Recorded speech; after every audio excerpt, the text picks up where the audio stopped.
ለትግራይ ክልል ከፌደራል መንግስት በየወሩ ይላክ የነበረው በጀት ከጥቅምት ወር ጀምሮ ላለፉት 2 ወራት ሙሉ በሙሉ መቆሙን የክልሉ ፕላን ኮሚሽን ኃላፊ ወይዘሮ ሃንሳ ተክላይ ገለጹ።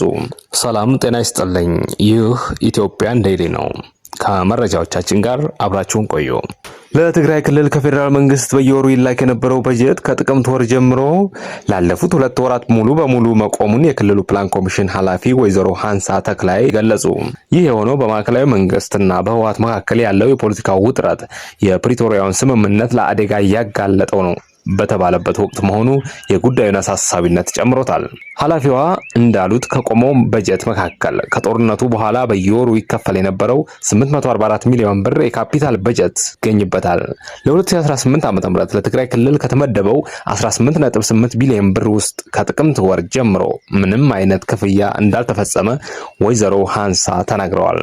በተጨማሪም ለአዲሱ ደመወዝ ማሻሻያ ተብሎ ለመስከረም ወር የተላከ 481 ሚሊዮን ብር በነበረው ሰፊ ልዩነት ምክንያት ሳይከፈል መተላለፉን ገልጸዋል። አሁን ግን የጥቅምትም ሆነ የህዳር በጀት አልመጣም ብለዋል። የክልሉ ጊዜያዊ አስተዳደር ፕሬዝዳንት ጀነራል ታደሰ ወረደ በበኩላቸው በህዳር ጽዮን በዓል ላይ ባደረጉት ንግግር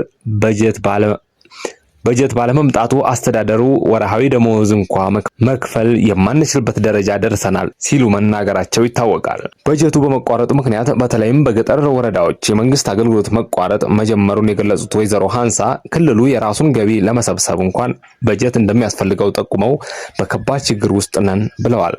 ስለ በጀት መቋረጡ ምክንያት ከፌደራል መንግስት ገንዘብ ሚኒስቴር ለማብራሪያ ያደረግነው ጥረት አልተሳካም ሲል ቢቢሲ ዘግቧል።